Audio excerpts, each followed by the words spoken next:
Well, all right. I forgot how I wanted to start this episode. But I mean, I don't. I'm just started like this. I don't get it. Whatever. It's fine. So this is Questioning the Weird. Tonight's guest is Jim, who is a what would you call yourself, Jim? I don't know. I guess person who's experienced the paranormal. Like in what ways, sir? I don't know. I'm not a paranormal investigator, but I mean, I've had encounters with things that could not be explained that I choose to believe are of the next life, I guess. Yeah. Can you elaborate more? Well, I've had about, I would say, 3 major paranormal experiences in my life. One as a child, one as a teenager, and then one into my early 20s. All right. You want to tell me about like when you were a kid? Yeah, man. So when I was a kid, my mother and me moved from the city to the suburbs. So we moved to Cary Grove, Illinois. This small, dual house off of Highway 14. Okay. It was just me and her. We mainly used the back door. I'm not even sure we had a key to the front door. But when you entered the back, you would enter. There would be a spiral staircase that went down to the basement, and then a door that went to the apartment. You walked into the kitchen. There was a den, a living room, her bedroom, a small office space which she turned into a hair salon, a bathroom, and then this, it was a sunroom, but it was converted into a small bedroom for me. All right. Now, from what I understand, the prior owner was some old man who kept the windows boarded up. But I mean, I can't, attribute it as fact, because that's all hearsay. But it was just me and my mother, and there would be instances where I would wake up at odd hours to an old man talking to me, or saying my voice, or calling out to me. Other instances where there'd be a dark shadow that would be hovering at the foot of my bed, standing over me. And on a couple of instances, I would wake up, and right across in the corner of the living room, there would be a dark figure that would slowly walk towards me. Now, this was all between, say, third and 5th grade. All right. So it was one of those, I would hide under the blanket, or I would close my eyes and pretend it wasn't happening. On certain instances, I would hallucinate certain things, where I would see things that I would obviously know that weren't there, but I would still see it. Like what kind of things? I remember one time I was a messy kid. I just had a pile of clothes next to my bed, and the clothes would move and something would crawl out of it. And it was just fucking terrifying. Just absolutely terrifying. And the dark shadow would just talk to me. Would shout out my name and laugh. Things like that. In the basement, it was very terrifying. It was an old building. Really old bricks were used. They weren't like, those standard little ones. They were like those stone giant bricks. Oh, yeah. So you go down to the basement, it's just exposed piping and giant bricks. Very, very poor lighting. And when you came down across the ceiling, pipes went throughout the house, and then it cut right. And then just in the side next to the fuse box, there was just a gaping hole. And it wasn't like a pipe hole. It was literally like me as a small child could have crawled inside of it kind of thing, and a flashlight wouldn't really show what was at the end of it. So just as a kid, going in that basement would just terrify me. I remember there was one instance we had a power outage, and my aunt had lived in an apartment up the street. I stayed with her, and I wanted to go back and get my Walkman, because I had a cassette tape I really wanted to listen to. So I came back to the house just after sundown, and something was just mumbling to me. It was incoherent, soft whispers. I ran out of that house. I hated living there. I absolutely hated living there. So, you say that you lived in a haunted house, obviously, and then that you saw a lot of stuff. Things come out of the clothes, weird noises, old men. Yes. Yeah. Would you say that outside of that house, you experienced paranormal things like that? Not outside of that place. I did have a couple of experiences in different locations. Right. I always felt like I was drawn to certain things. I don't know. My mom and aunt used to tell me that a dark shadowy figure used to visit them I mean, I don't really know how much fact that is, but I do know that they would always say they would drop something between the wall and their mattress and it would just disappear. They would go under the bed and it wouldn't be there. I experienced a couple of things like that. I lost a remote for like 6 months. It fell in there. I pulled the bed out. I pulled the mattress, I pulled the box spring, I pulled the bed frame. Never found it. And then just like 6 months later, it was like on top of my bed or like on a pillow or something like that. Yeah. So like things like that would happen. I had a cousin who lived in Harvard, and he would talk about a black shadowy figure that would stand over him. On one instance, I believe I saw it with him, and just like, as a kid, we just blanket over the head, boogeyman can't get you kind of thing. Yeah, obviously. Yeah. Get you under covers. So you said this started happening like when you were a kid. It did. And then I know we were speaking before we started rolling that like sometimes like you'll go to people's apartments and you can tell if it's got like a spirit or something in there. I wouldn't say I'm an expert or anything like that, but I do have, I don't know, my mom and grandmother called it the gift, but there are certain instances where I've walked into certain places and I just felt incredibly uneasy and just anxious, and it's from just negative energy. Right. And like, it could just kind of happen anywhere. It doesn't need to be an old house. It could be just a plot of land where something bad had happened.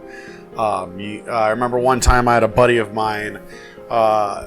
We went just driving. We were coming back from like getting beer or going to a movie or something like that, and he had just pulled over on the side of the road, and I just started feeling incredibly uneasy, just super anxious, and I just didn't want to be where we were.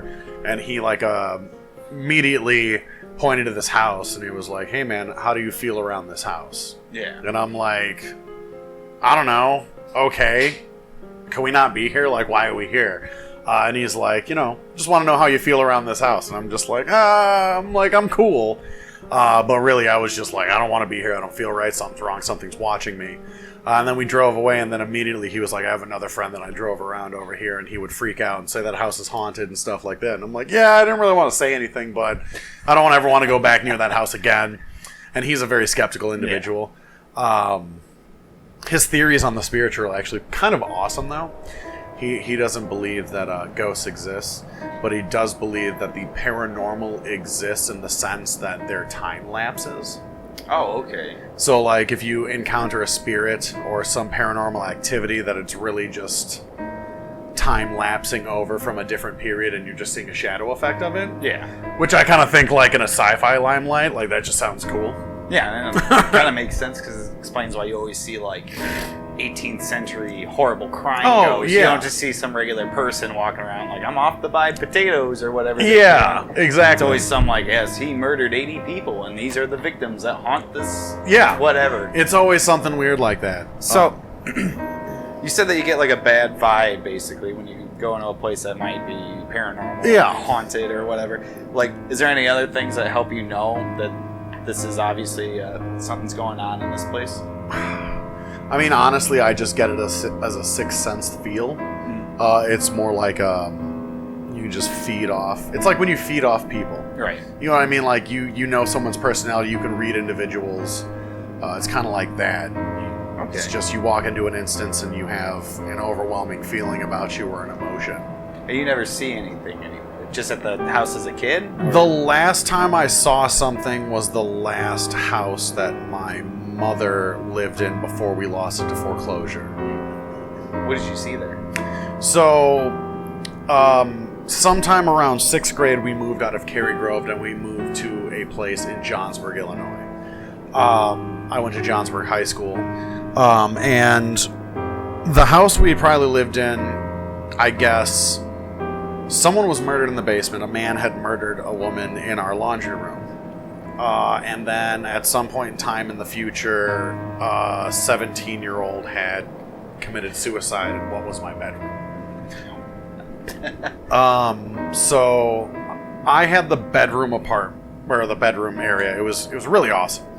You went down to the stairs. I had my own private living room, had my bedroom. There was a laundry room and then just kind of open area. And it was always uncomfortable. Like, I always believed in the practice of controlling your energy.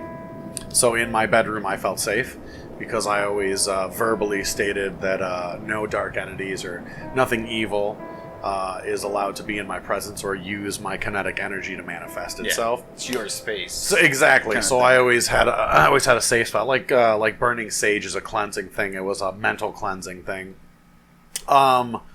So I guess around the age of 18, I just like up and tried to kill myself. Like out of nowhere, I was literally partying with my friends. We were drinking Mad Dog 2020, and I just decided I'm gonna go home and kill myself. So I like left the party, went home, and just swallowed a shitload of pills, and then I just went to bed. Right.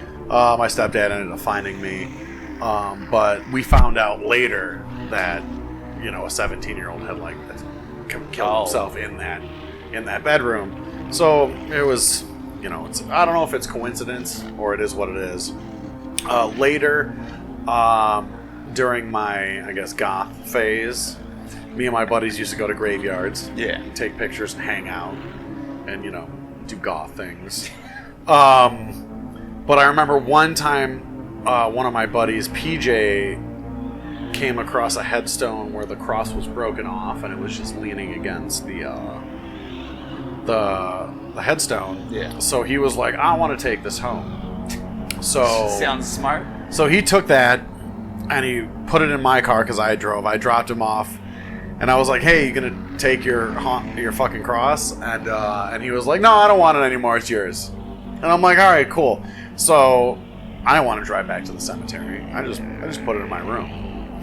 So after that, my mom started telling me that she started seeing some guy in the house. He would walk around and stuff like that, and I never saw anything. But towards the end of her foreclosure, the house was virtually empty. Most of her stuff was in storage. There was no beds there. We basically slept in the living room. And I was there to like help mow the lawn, straighten up the house for it to get looked at because we were trying to sell it before the foreclosure. Right. And I remember waking up in the middle of the night with sleep paralysis, which is it's part of the case when you experience something paranormal. It's that fear and kinetic energy that they draw from your body that kind of immobilizes you. And I woke up with sleep paralysis, wide awake, couldn't move my body at all. I tried, nothing was happening. And as that happened, I saw a woman in a nightgown pass right by me. I would say about as close as you are to me. I was laying down and I just saw this woman in a nightgown walk by me. And it was the first time I'd ever seen anything in that apartment aside from just feeling uneasy in certain places. Right. And immediately I was like, I didn't see that. And I closed my eyes. And that was another experience that I had in that house. So with you being able to like sense things and sometimes see them in the right circumstances, have you ever like gone ghost hunting? Honestly, it's always terrified me. Really? I've had notions to do it, and I have the curiosity, but I mean, there are certain elements of fear you can't control. Yeah. And like just like a B horror movie, you could be that tough blonde dude who just banged a chick, and then you go take a shower, and then you start hearing noises, crackling twigs, and you're like, "Who's that? Is anyone there? Hello?" So hey, stop it. Yeah. So I haven't done that. I have had the notion to want to do it, but there's also that like you don't mess around with stuff you don't understand. So I guess then my follow-up question to that, I'm going to assume is a no too. Have you ever played or used a Ouija board or anything like that? No. So is that like a no? Yeah, I don't. Just doesn't seem like anything that I want to do. Okay. I like to, in all instances where I've experienced spirits, it's always been negative. So in my early 20s, I had an experience where I was able to control it. How so? I moved in a place off Lincoln Park. And I had a very vivid dream about people that may or may not have lived in that apartment. It was very detailed, but I take it with a grain of salt because obviously it's a dream. Yeah. It's not fact at all. However, I started looking immensely into that apartment, and I couldn't find any ghost stuff, any paranormal stuff at all. Just average apartment. But what I did find was that Lincoln Park is built over a mass Indian burial ground. See, I've heard it's a cemetery. I didn't know it was an Indian burial ground also. Yes. American burial ground. Yeah. There was a fort attacked in Chicago long before it was even Chicago. It literally was like Fort Lincoln Park or Fort Lincoln or something like that. Right. And some Indians attacked, and all of those settlers that survived walked to Fort Milwaukee in Wisconsin to gain refuge. And then later, just like people of that time did, were just like, well, let's find Indians and kill them. So that's what they did. They found, I believe, probably Algonquins were probably roaming the land at that point in time. I don't know, though, but yeah, but a definitely lot. something interesting. Yeah, but so anyways, there there are just- apartments built on this land. Yeah. They got messed with by Native American, or messed with where Native Americans lived. So I started having sleep paralysis, but I didn't see anything. I would just get uneasy feelings, and then I started having nightmares of a kind of like gray gargoyle demon looking thing. You know, it had like aggressively sharp teeth, very red dark eyes, pointed ears, very graphic violent face. And after a little bit of doing this, I walked up to my roommate and I was like, yeah, I think this place is haunted. And he was like, yeah, I know. And I was like, what? He was like, yeah, man. And I was like, all right. I was like, I saw this demon in my sleep. And he's like, oh, was he gray? And did he have sharp teeth and red eyes? And like, he basically described my dream to a T. Oh, man. And his dream that he would have in our living room, we had a couch here and a couch here, and our TV was set up here. Along the wall was just painted green, but for some reason, say about this large, the paint was like bubbled and like distorted. And that's where he would see the demon come out of. I would just see it lurking in my dreams. And yeah. So he saw it in real life. You saw it in when you were asleep. And then another instance occurred where he was telling me, I think there's something in my room. And I'm like, well, is it that demon? And he was like, no, it's something else. I think it's an animal. So we're hanging out in his room. And noise is just happening. Literally like shuffling, rummaging, kind of things like that. And I'm like, what the hell? So he's like, I think there's a cat spirit in here. And I'm like, all right, it's fucking crazy. So we're hanging out, and I see this face right here. It's just a tiny little face. Like a human or a cat? It was a cat. All right. And I was like staring at it because I'm just like, no, that's just under the couch. My mind's playing tricks on me. And I'm looking at it, and the more I look at it, the more detailed the face comes. It's orange, it's black, it's a short hair, staring right at me. You're sure it's not just a real cat? And I'm like staring at it, and my roommate just says, "It's by my ankle. Are you staring at it?" And I'm like, "Get out of here." So we immediately go to our third roommate, and we're like, "Hey, dude, like, there's a ghost cat in here. It's orange, it's black, it's a short hair." And he immediately goes, "Nala?" And we're like, "What?"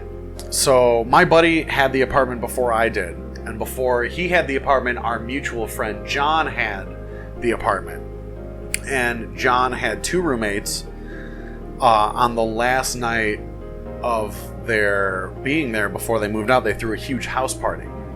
And in Robbie's room, they put the cat so that it wouldn't get disturbed during the party. At the end of the night, the cat was dead in that room. I don't know if it got traumatized or stressed or had a heart attack or that demon killed it. I have no idea. But we had described this cat to a T, and he was like, "Oh, this is John's cat. His name was Nala." And we would hang out with it. I would allow that cat to use my kinetic energy to manifest itself. Right. I mean, it's just a cat. But... And I mean, even then, it's, you know, demons or spirits or dark entities can use images to coerce you into thinking that it... Exactly. But I would be in his room and we would hang out. We'd burn some incense and we'd meditate. And I would, I'd just be like, if you'd like to manifest yourself, if you'd like to be around, and I would physically be able to see it in a controlled environment. And that cat actually followed me to my next apartment. I allowed it to. I remember walking into that room and stating, if you'd like to come with me, you're more than welcome to. Now you feel comfortable doing that, even after you saying that, like, it could be like a demonic entity of some sort? You know, I'm in my early 20s and I was just discovering how to use my, I guess, ability without it being in a moment of fear or being terrified. So I was just trying to experiment. But on various occasions, I would lay in my bed. My last couple apartments, I did not allow my cats in my bedroom. But on certain instances, I would lay down on my pillow, and like cats milk and paw, the pillow next to me, next to my face, would move. Oh, wow. And I just kind of like felt like it was that entity that had followed me. I eventually felt like I was holding that animal back. So I told it, you can pass. You know, don't let me keep you on this realm. You're allowed to go to whatever the next life is. And since then, in the last year and a half, I haven't had any experiences with that cat. Wow. Well, I guess from there, I have 2 questions for you then. Kind of ending on a nicer note, but so you mentioned that your roommate also saw the gargoyle. Yeah. What may it be? Now, when you meet or hear people tell you that they're like mediums or sensitive, as somebody who also can see those things, can you smell when somebody's lying about it and they're just saying it just to say it? I mean, in all honesty, there's almost no way of me personally to know. In general of knowing, I'm not an experienced paranormal investigator. I have not delved too much into, I guess, my gift, because it still kind of scares me. Yeah. You know, it's just terrifying to, overall, not the fact that what I may or may not be doing be reality, just the aspect of, mess with something you don't know about. Yeah. So it's like along those guides, I don't want to open something that can't be closed, because those can occur if you allow the wrong thing around. It's like the vampire principle. Once you allow something in, it has the right or privilege to be in. And realistically, people could say they're mediums, but bottom line, there's really no way of knowing, because a lot of those things can be generalized, True. You know what I mean? Like, I could tell you a vague story that may or may not relate to you. Exactly. I'm not talking about those people doing it for the cold readings. It's more somebody, it's like you're at a party or at a whatever, a restaurant, and somebody's like, yes, I feel that this room, something happened. I was just curious, because obviously I don't have it. I don't sense ghosts or anything like that. Well, from what I understand and what I've been educated from the amount of paranormal TV shows and docuseries that I've seen, is that it happens to children more than it happens to adults, just because children run on what I like to call children physics or child physics, because children don't have a certain understanding as to how things work, which is why a kid could fall from a 2-story roof and just get a knee scraped. So Sure. They almost don't understand they can get hurt. Yeah. So children are more susceptible to experiencing paranormal things because they have a more open mind and less control over who they are. I've met a lot of people that are skeptics or just kind of don't care, but I've literally had them tell me stories about sleep paralysis and seeing really messed up stuff. I had a buddy who was I woke up one night with sleep paralysis, and there was a dude with a messed up face and a messed up tongue, crawling over me in my sleep. And I'm yeah, that's not a nightmare or anything. That's some really dark stuff happening to you. Absolutely. You know what I mean? That's not normal. Obviously you're experiencing something, and a lot of things can cause that.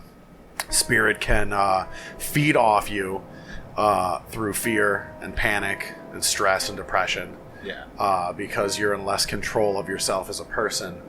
And as a person who studies Nam-myoho Renge-kyo Buddhism, it's under the principles of what energy you put out is what energy you bring in, almost like manifestation, which is still along the lines of using auras, energy, and kinetic energy and things of that nature.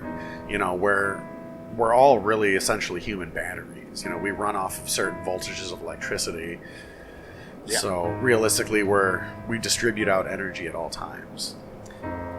Very true. And I guess to end this interview here, my last question for you is like, what's the most intense paranormal experience that you personally had, if you haven't already shared it?